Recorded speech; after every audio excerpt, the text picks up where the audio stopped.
Hi everyone, good evening.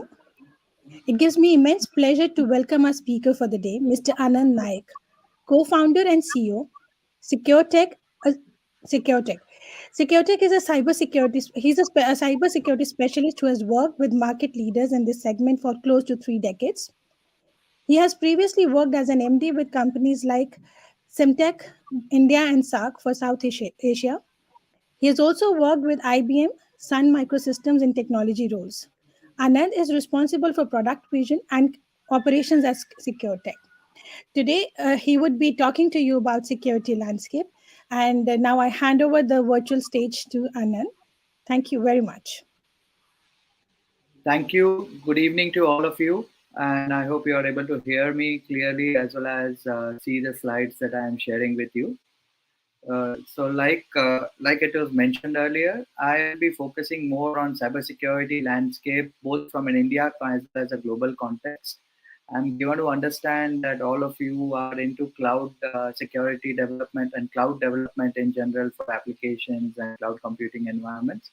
So I've tried to make some of the material relevant to the cloud environment. Hope it does justice to it.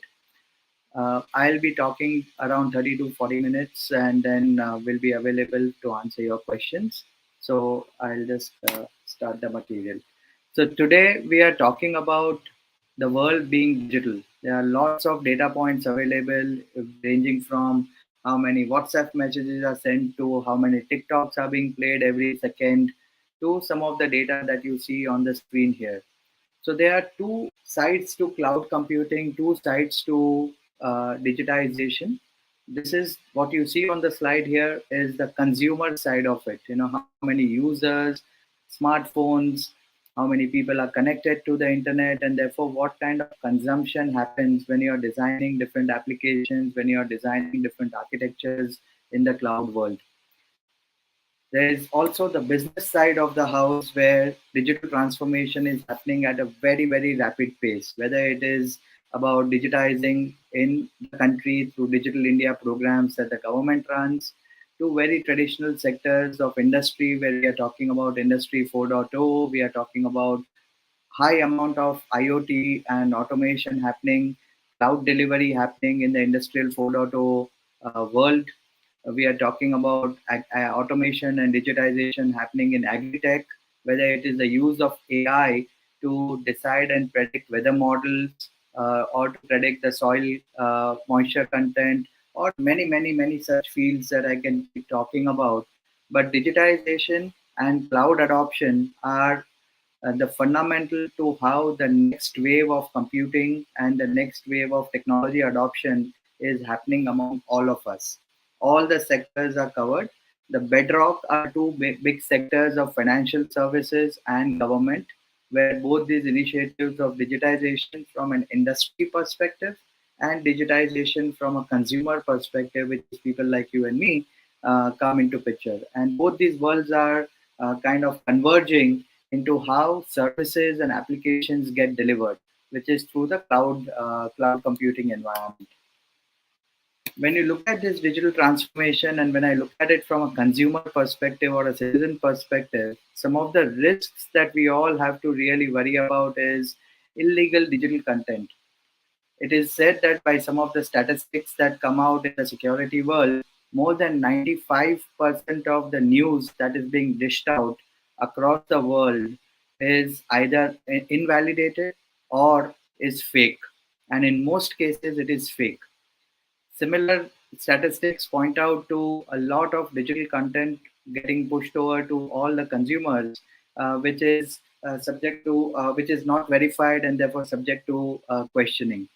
There's tons of ads and spams that all of us probably on our smartphones get hammered with every day. A lot of misleading information, like I mentioned.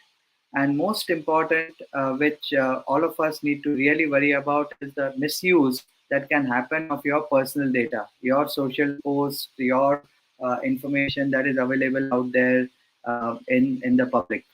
And some of the use cases that I will touch towards the middle part of the presentation or towards the end of the presentation will cover how this information at an individual level is often used to go and make difference and make a enterprise compromise and steal data from an enterprise perspective.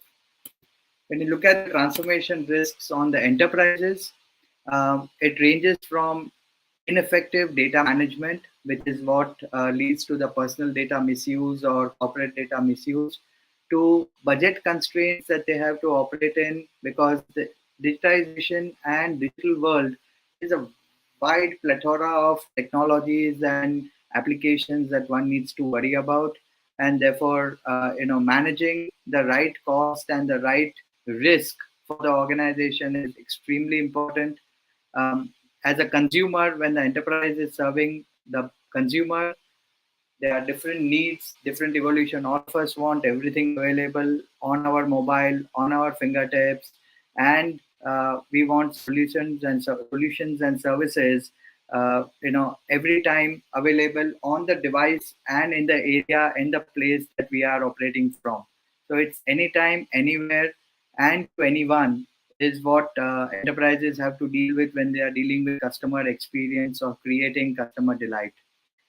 To manage all of this, skilled IT staff who understands this new generation technologies, who understands the security concerns around this new generation is extremely important. And there is a dearth of technology specialists that today are ready for this. Different statistics talk about dearth of competency in different areas. In cybersecurity in India, we are talking about anywhere between 25 to 30 lakh people that are needed over the next 5 years just to fulfill the demands that we have today.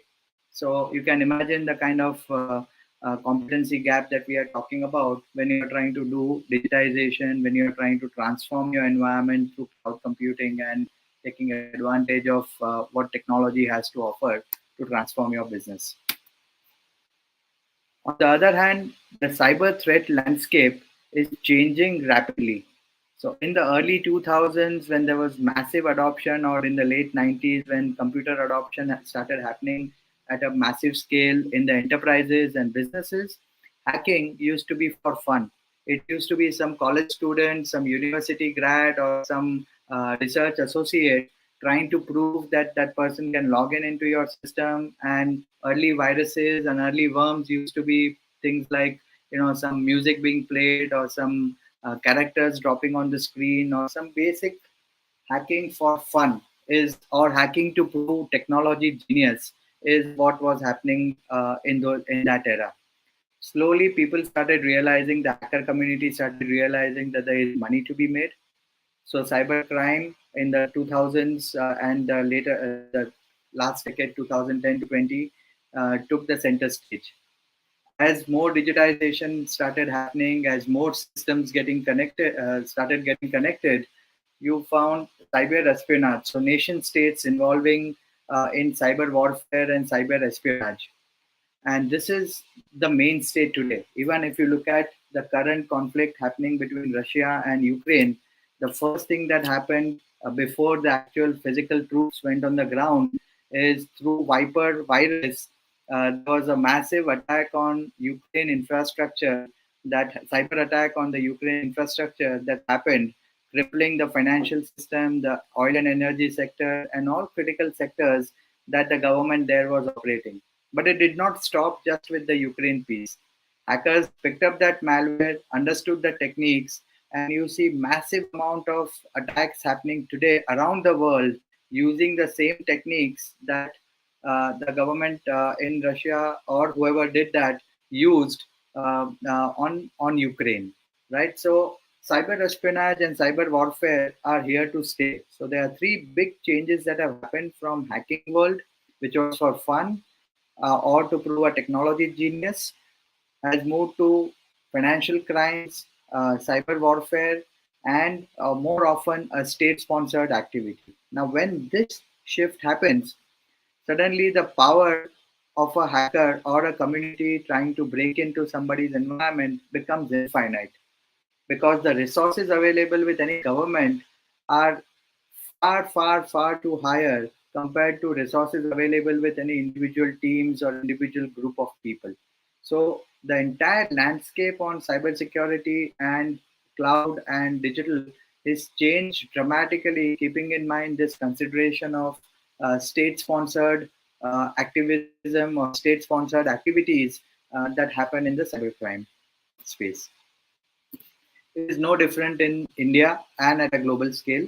As a consumer, as citizens, we all probably face these kind of attacks almost on a daily basis, whether it is smishing, somebody trying to sell something over a WhatsApp or over a fake message or a fake WhatsApp advertisement, phishing, somebody trying to lure you into clicking an email, trying to get a malware downloaded, and trying to hack into your environment and steal your data. Catfishing, which is very common, and in the social world, it is the most common thing happening today, where somebody is trying to impersonate someone else, assume a different identity, and try and lure you into a different conversation that they want you to have, and at some point in time, try and extract personal as well as corporate information.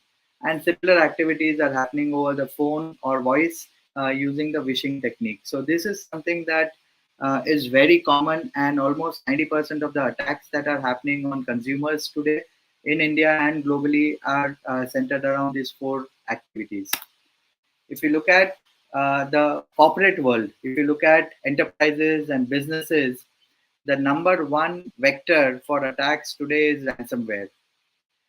There was a report published a couple of months back which says it takes 11 seconds, every 11 seconds, 11th second in the world, there is some ransomware attack, some company, some small business getting compromised because there is a ransomware attack happening in their environment. I've just taken one example of Diebold Nixdorf, which is one of the largest ATM suppliers and manufacturers in the world. Uh, the entire ATM network using Diebold ATMs, which included banks in India and at a global scale, got hit by this particular ransomware, which locked that environment completely for a few days. So the amount of business loss and reputation loss for the number two provider of ATMs in the world, you can't imagine the brand reputation loss that they would have gone through because of this attack. Again, data theft. Typically, it takes enterprises to detect a data theft. It takes around 200 days. So approximately 200 days, you don't even know. Business doesn't even know that there is a data theft happening within their environment or it has happened within their environment. And there are tons of examples. Again, one of the most prominent example, which is the Hitachi switch. Again, an ATM switch, which all of us transact. Any ATM that you go to, most likely you're going and routing through a Hitachi switch to carry out your transaction with your bank. And across 10 banks, around 32 lakh card information was stolen during the data theft activity that happened on the Hitachi switch, ATM switch. Financial fraud is the most common, right from things like Nigerian frauds to various activities that I mentioned in the earlier piece, or on businesses. Attacks have increased by 50% just for financial fraud. So compared to 2019, 2020 had 50% increase. 2019 itself was more than 100% increase over 2018. So it is growing at an astronomical pace. And one of the most biggest breach that happened, financial fraud that happened, was close to $81 million was stolen in less than 6 hours by 34 money wire transfer instructions from Bank of Bangladesh. It is like the central bank for the country, and uh, 81 million. Initially, it was $100 million. They were able to recover $19 million because they were able to trace the transactions back and get the money back. But $81 million is lost forever for them. So very big financial frauds and money stealing activities happening within the environment. Also simple things which are very high impact, which is service disruption. So usually it takes 2 to 3 days for you to restore a massive cloud outage. So in Finestra's case, which is one of the largest core banking solutions that are deployed in the world. They offer it through cloud deployment based out of UK. And a cyber attack brought down this cloud infrastructure for Finestra, causing disruption to more than 3,000 banks for more than 24 hours. So just imagine the scale of service disruption by just disrupting that cloud environment that was serving the core banking application for a few thousand banks in the environment. And I can keep on, sharing different examples around what's happening. One big impact that happened to almost all businesses is this SolarWinds hack. It's a security product that is used by almost all government agencies in US and most of the agencies around the world.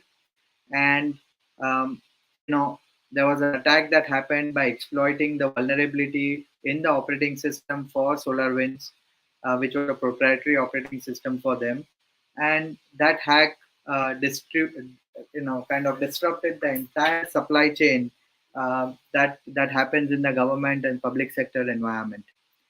A similar big activity that happened on the Colonial Pipeline, which I am taking as a use case in the subsequent slides. So, enough to say that security, and especially in the context of cloud, is a very serious and important tenet and a very serious concern that one needs to address. Now, how do these attacks happen? So I mentioned ransomware, targeted attacks, data exfiltration, and money being stolen. So usually these attackers are very sophisticated and stealthy. I'm taking you through an attack life cycle, very stealthy. Typically, they start off by gathering intelligence about organizations and individuals through the free social media. So there is not much effort to be taken. If I want to find somebody's whereabouts, information, what is happening in their life, how they are behaving, where they are working, what kind of privileges they have at work, very easy to gather that information using social media. I've just taken three names here, but it could be lots of social media sites that these attackers typically end up, doing the surveillance for, identify the individuals and corporates that they want to target. Once they identify these individuals, then the attacks ranging from smishing to phishing to malware drop to vulnerability exploit, all of those or any one of those techniques are used to infect the employee's device. Once this device is infected through malware, because this is a trusted employee, is a registered employee of the organization, you the malware has the ability to move into corporate network and laterally move into the entire network and identify information and critical servers, establish a command and link control to the environment, and identify critical data. Identifying this data at some point in time, exfiltrate this data, and while exfiltrating, if it's a ransomware, go and encrypt the customer end of the data. So while the data is already stolen, you also encrypt it, asking the customer for ransom. So the data is already taken, but you are still doing, you're still asking for ransom for this entire piece. So very typical way in which a cyber attack happens on businesses nowadays. Multiple solutions are in place to go and tackle it, but there is no one single security product that solves this problem. So you have multiple products that you need to install and gather intelligence and bring visibility. So there are products that today, including at SecureTech, where allow you to gather visibility and go and respond to these kind of attacks in real time. But it is a massive task for somebody to go and do that through automation.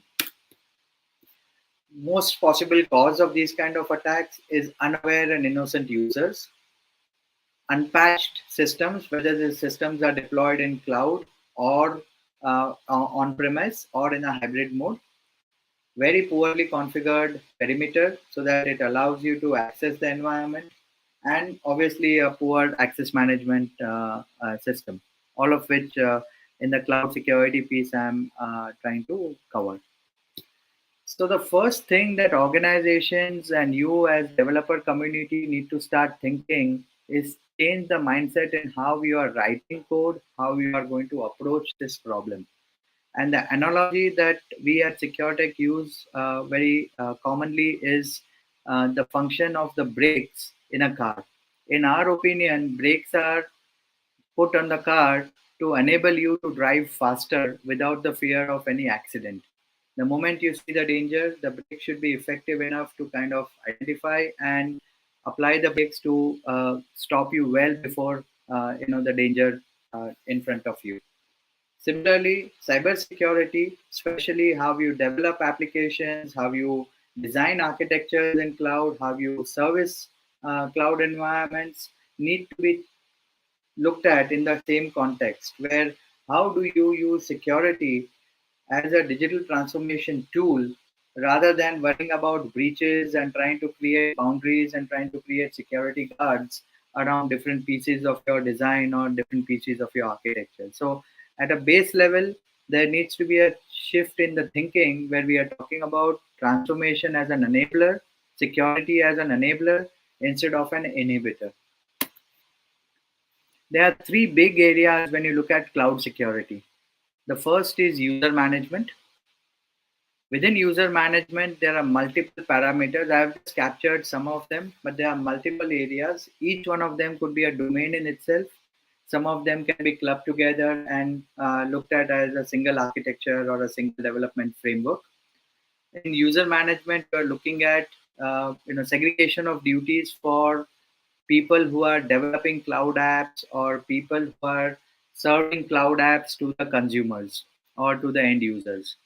Then there is the end user management itself. So there is a segregation of duties on internal cloud, and then there is the end user management segregation of duties. So that's one piece. Second is identity and authentication. You need to know whether this person who's coming into the environment is somebody who's authorized, who's he is what who says he is what he is and is known to all of us. And so there are various architectures like zero trust and other pieces that one can use to look at identity and authentication. Once the user comes into the environment, how do you ensure the security of that entire communication? So security or secure user management, not just for that transaction, but after the transaction is over, how do you protect and take that identity away, and how do you harvest and reharvest that identity? And finally, the personnel security, people who have access to critical applications, critical data, code writers, developers, testers who have access to those critical systems. How do you ensure that you have enough checks and balances and checks and controls in place so that innocent mistakes or purposeful mistakes don't happen within the environment? The second big piece of cloud security that one needs to look at is infrastructure, which is the cloud infrastructure, and the data that resides on the cloud or the information that all of us want to use. And the first problem there is data in transit because this is delivered from cloud. There and you need to first look at which countries this application is going to work with. And we have seen so many applications being blocked by government of India, which are Chinese origin because they have security and privacy concerns, which is very specific problem that I am highlighting here. If you are doing a cloud application and data in transit protections that you want to look at. So there are two pieces to it. Application itself is harvesting data and at some point in time sending it out. The second is as the service is happening over a public network or a private network, somebody can tap into that network and steal that data. So data in transit protection in both these scenarios is very important. Uh, Asset protection, which is the cloud protection itself, is a topic that one needs to look at.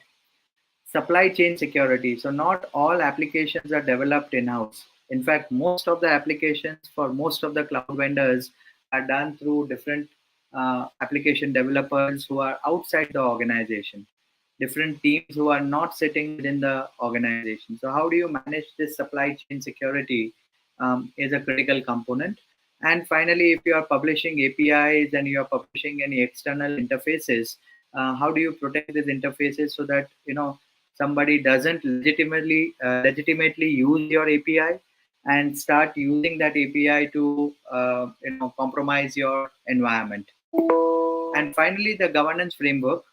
Governance framework has audit requirements for everything that you're doing on cloud, administration and security requirements that one needs to address from an operational security perspective, and secure app development that one needs to look at. And there are various standards, including NIST, or the National Institute of Standards and Technology in US, which allow you to define what is required here. So ISO 27001 Secure Development Standard is one of such standards that one can use to ensure that the code that is written follows certain security principles and security guidelines as you look at defining the governance framework.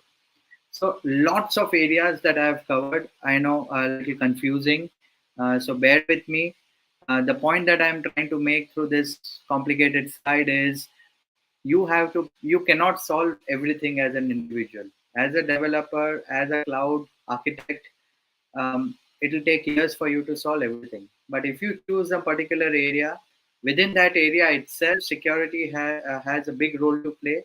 And I think that is an area that you need to really focus on from a security perspective. There are various challenges. Why do you have to do this previous chart that I mentioned? Because there are a lot of challenges in the cloud environment. First is the lack of visibility, which can lead to data breaches. Second is a lot of traditional applications today have moved to cloud. So all the design, architecture, security construct that was created for traditional applications, which was good when it was hosted on premise, when it moves to cloud, suddenly all the parameters change. For example, multi-tenancy kicks in, orchestration kicks in, anywhere access kicks in. Lot of other such components change suddenly for that application. From a controlled user access, it becomes a public user access or a privately controlled user access, both of which has different architecture considerations. Access management and what is called a metastructure failure is again therefore a big issue. Multi-tenancy I just touched upon, or orchestration, those are challenges that come in over there. Compliance and big control plane is another security challenge. You do not have controls in place, and therefore you are not able to identify threats on time. Because you are not able to identify threats, the question of remediating them or preventing them becomes even more difficult to address. So, weak control plane leads to these issues of identification as well as response or remediation. And finally, misconfigurations that happen, human error. Human error continues to be big, whether you are in cloud or you are in any other environment that you are looking at. And therefore, misconfigurations, how do you bring automation or how do you bring tools that keep on checking for these misconfigurations and change controls that you bring in when you apply a patch or when you upgrade a system? What kind of change controls you bring in to address it? So, multiple cloud security challenges that one needs to keep in mind. There are various solutions and approaches that are available from a security world. So it's not everything is not dark and everything is not problem. The fact that we are using so many clouds application with comfort is because there are enough security solutions available. There are matured approaches available. So as you step out into that world where you're developing this, fantastic new generation architectures and apps, keeping some of these solutions in your thoughts and while designing will only go a long way to secure and create a secure cloud infrastructure for your customers and for your businesses. Let me move into the case studies that I have put together, how people exploit and how businesses get harmed because of the security challenges that I mentioned earlier. One of the most recent one, last 2 months or 3 months, I guess, is this vulnerability called Log4j. This vulnerability basically is a system vulnerability. Most of the applications around the world, when they authenticate a user, They use this log4j component from Apache web servers or Java code. This is an open source technology which is used by almost all OEMs, including Google, Amazon, Microsoft, anybody you name it. All of them use this, including SecureTech. We all use Open Log4j because that is the foundation for any authentication mechanism that comes into picture. What happens in this entire world in Log4j is once the vulnerability got discovered, it was very easy to exploit different systems that were using. So hackers didn't have to do any magic. They just had to exploit this vulnerability. And in the next slide, I'll show you how they did that. They just had to exploit this vulnerability and log into your system as a valid user. Because now the vulnerability is exploited, you have access to the core critical systems. So around the world, hackers who started exploiting this vulnerability and companies which did not have security controls in place, suddenly hackers came in as legitimate users and they were able to log in into the environment. Immediately, obviously, the action was taken. There was a vulnerability number 44228 that got published with the remediation, and it was given a score of 10, 10 being the highest. Okay, so this is double red, if I were to say, in terms of criticality. It was the most, I don't think a lot of CVE numbers even come closer to 7 or 8. And this vulnerability on day one of discovery was allotted a score of 10 straight. Right? So it was that critical vulnerability that got exploited.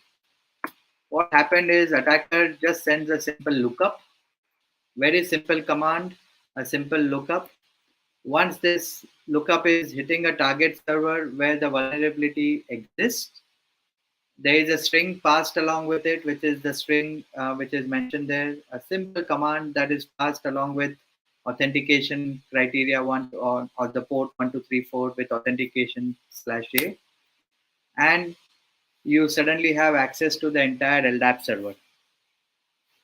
Very, very simple state. That is why the CVS number here was score was 10, because it is, once you know what to do, very easy to go and attack. It downloads malicious Java class, make sure that the LDAP server responds to it. And when I say LDAP, it includes Active Directory also. So any server that stores identity information, you are able to go and hack into that. Now, this was 3 months back. Thankfully, the world reacted to it pretty fast. Thankfully, the patch was available very on the same day in few hours, and a lot of organizations protected itself. Version upgrade was released, and so um, today, it is mostly under control, but there will still be some organizations and businesses who have not taken that action because they were not made aware about it, or they were just not ready with it because of skilled staff, like I mentioned earlier, and they may still be exposed to this environment. Another case study that I want to highlight is McDonald's.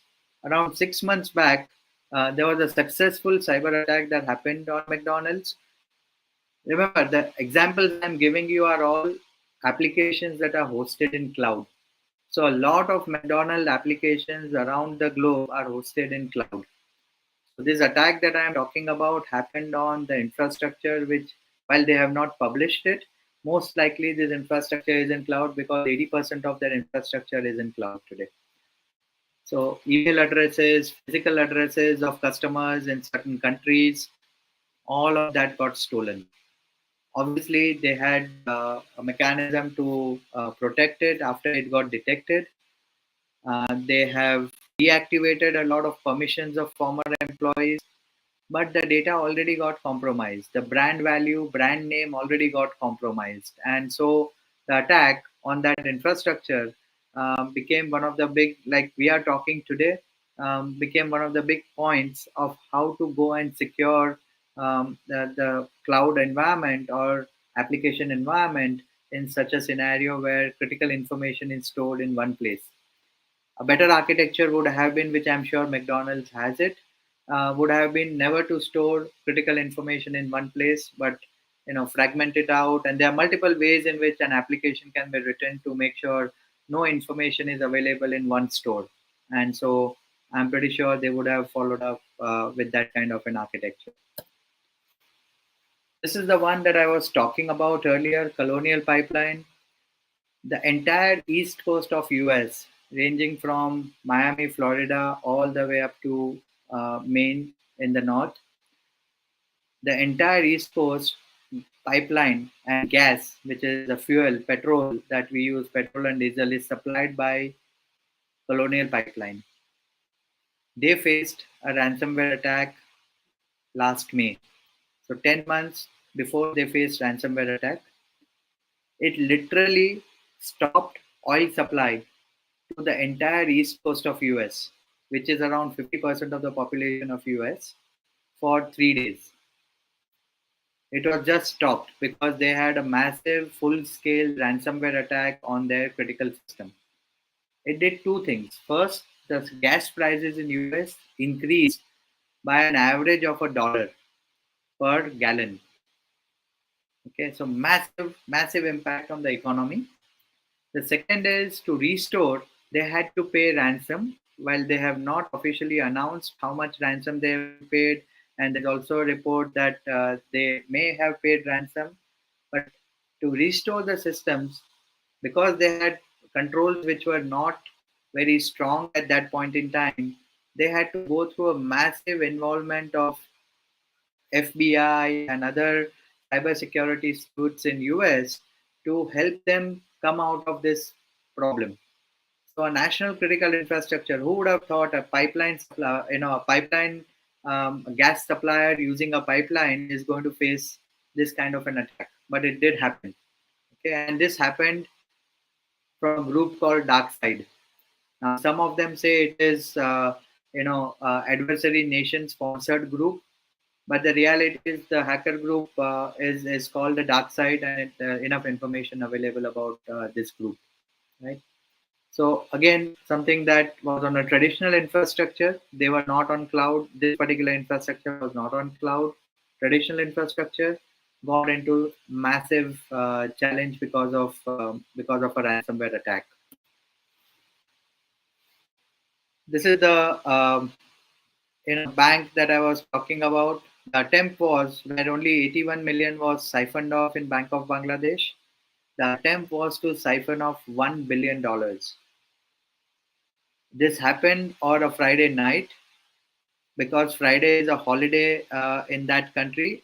They knew that there will be nobody sitting on the terminals, and it happened on the Friday night. And fortunately, somebody checked some massive transactions, and after 34 transactions were done, they realized that there is this. So all the alerts about misleading transactions were coming through, but there was nobody to physically check it, and there was no way to control it because it was all happening through cloud and through digital banking channels, right? So it was very, even if they knew it was there, it took 34 transactions for them to go and stop it. Like I mentioned, it was initially $100 million stolen, so they could retrieve $19 million in that few minutes that they were able to go detect and stop it.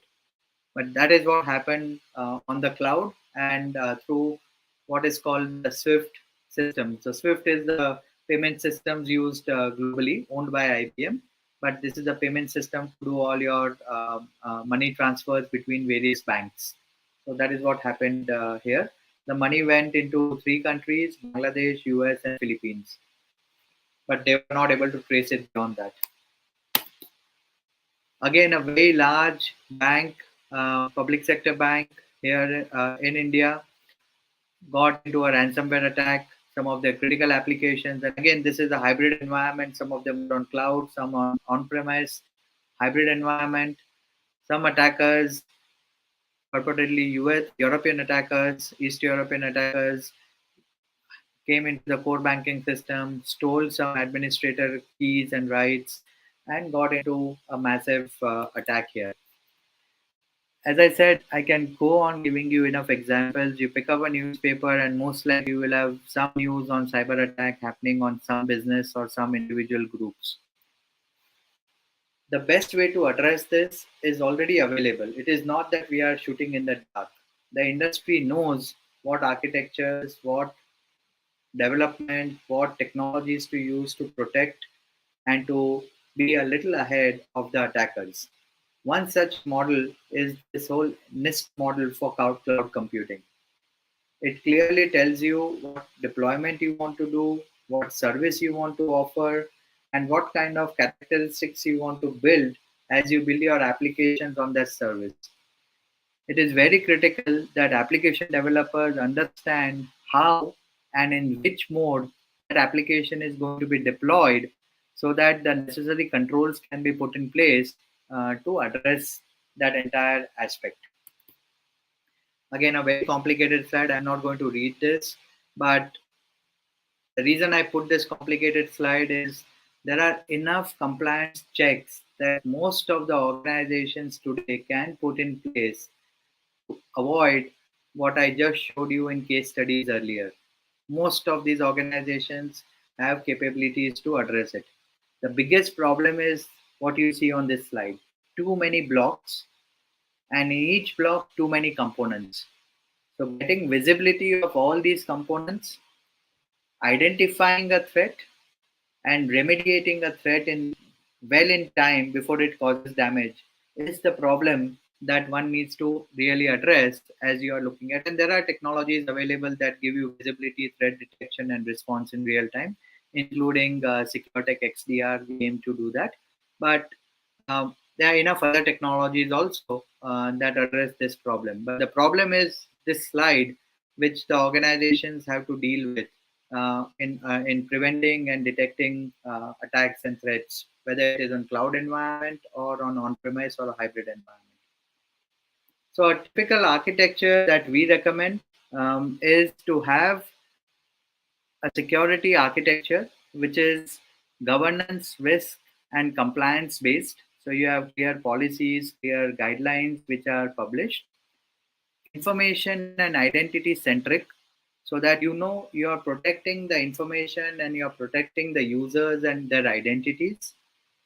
Infrastructure based, so like I mentioned, governance, risk, and compliance enabled, information and identity centric, based or across a virtual, physical, or a cloud infrastructure that is well managed with full visibility, detection, and response. So that's the architecture that one needs to follow if you have to really protect yourself against all the various challenges that I outlined.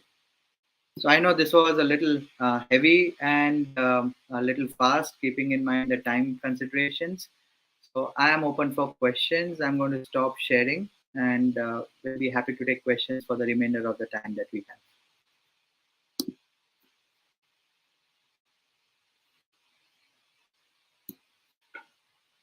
Yes. So any questions? The moderator, if you can help me, how people, if they have any Yeah. questions, how they will be able to ask. And So one of the questions that we have is, how do we protect our data from high-level hackers? um, how do we? Sorry, I missed the question. How do we How protect will the? we protect our data from high-level hackers? Yeah. So by high-level hackers, you mean sophisticated hackers. I'm Yeah, assuming that. And yeah. yeah. So as I mentioned, sophisticated hackers have lots of tools at their disposal. And one of the best ways to address it is by designing your architecture in such a way that you have various visibility scenarios that are captured. And as and when any of those events occur, so for example, I gave you an example where a sophisticated hacker gets into socializing and tries to come into your machine by giving you some phishing mail or by swishing or any of the other techniques. There are tools today, use cases today that can trigger the moment such a phishing mail or a phishing attack or any such activity happens on a end user machine or a mobile or any device. So that's the first place where I can identify such a hacker or a possible hacking attempt. The second is when this user, a compromised machine, when they come into the environment, there are close to 4 or 5 different use cases that can get triggered to capture who is coming and what is coming into the corporate environment. Similarly, if you missed all these five, six different points and still the machine is compromised, you have enough technology use cases that capture what is happening during the machine. So, for example, we have captured ransomware in action for quite a lot of our customers.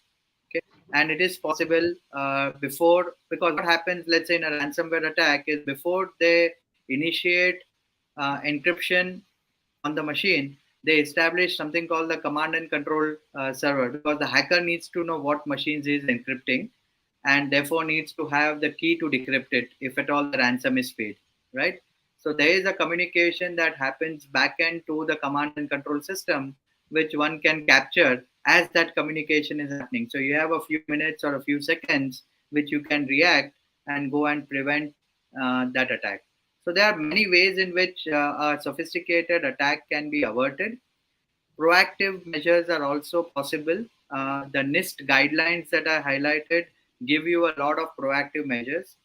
Another place that one can look for to define and design proactive measures is called the MITRE Attack Framework, MITRE Attack Framework. MITRE.org is the organization. It's an open source community, and you will get different stages of attacks, tactics, techniques, and sub techniques on how you will go and create mitigations around it. There's one question I have. Mhm. So does the machine also play a vital role in hacking? So it is often said that Apple is safer and the others are not. So how true is that? So nowadays, so first of all, it's a myth that some system is more safer than the other system. But there is an element of truth that some operating systems are designed keeping security in mind compared to some other operating systems where security is an afterthought. It is not to say whether platform A or platform B is better here, Apple or non Apple, but how one implements that security controls. So, for example, if I, as a user, am developing an app which requires most of the privacy controls to be taken off from my operating system controls, which are default, that system is as vulnerable as any other system, whether As it is compromise, Apple yeah, or, yeah, because you are deciding to compromise because, let's say, you are in an ad business right, and you want to serve adware, right, because that is the way Facebook makes money or Google makes money, money, or right, right. So adware is a by default engine that you require. So for you to enable adware, you have to disable some privacy controls. That would by default make the system compromised. So my take is, whether you are using Apple or you are using non-Apple or any other product, okay, security is largely how you perceive your own privacy as a consumer. And right, in business, irrespective of which product you are using, there are standard architectures and standard ways in which one can address it. right. There's a question I've heard about botnet. What is that? So botnet basically is, think of it as a computer or a human that doesn't exist. It's a bot. So like you go and talk on the phone to IVR systems. There are bots that walk you through different, say one, say two, voice recognition bots or response bots or any of that. So your system is used as a bot to go. A compromised system is used as a bot to go and use that system to attack somebody else. So botnets are those networks of bots that are used to carry out an attack or to exfiltrate or infiltrate into a system. Right. What is ethical hacking and how can one get into it? So there are guidelines published by organizations like NIST. I keep on referring to NIST because NIST guidelines are followed by most of the computer emergency response teams or CERTs across the world. So CERT in, which is CERT India, follows NIST and ISO guidelines, and so does most of the certs around the world. So ethical hacking basically allows you to do what is called blue box, tabletop exercises to go and test an application, go and test an environment, go and forcefully try to hack, but impersonate yourself as an hacker using the tools that are available, and try and see if the application cracks or environment cracks, and are you able to go and exfiltrate data. So there are courses like the Certified Ethical Hacker course (CEH) that one can go and get a certification on. There are lots of open source tools that one can learn. But remember, if you are doing it as an individual without the permission of the system that you are hacking, uh, or the system originator that you are hacking, it is a crime. So you are liable for penal action. If you are trying to, even in good faith, you are trying to go and hack into, let's say, some website of some manufacturer that has not authorized you to do that. Okay. So even if your intention is good, um, it needs to follow a certain process which is very clearly documented in a certain website. If you are doing any certified hacking, ethical hacking, sorry. Any other question we have? So today there's a very big news about somebody hacking all the Russian government websites, Mhm. It and is bound to happen. Like I said, 2 days back, there was a big news about all Ukrainian websites getting hacked through yeah, something. So there will be yeah, counter attack happening on them, right? yeah. So today there's a news that Russia's government websites have been pulled down. Yep, it's Yeah. quite possible. Yeah. So can you suggest some best ethical hacking courses for beginners? So CEH is one of the most recognized in the industry. CEH, Certified Ethical Hacker. Okay, right. So any other question you guys have?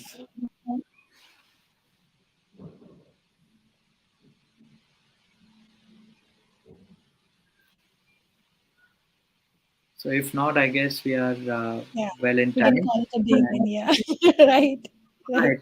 For Friday evening. Thank you all for participating, and thank you for organizing this, Anamika.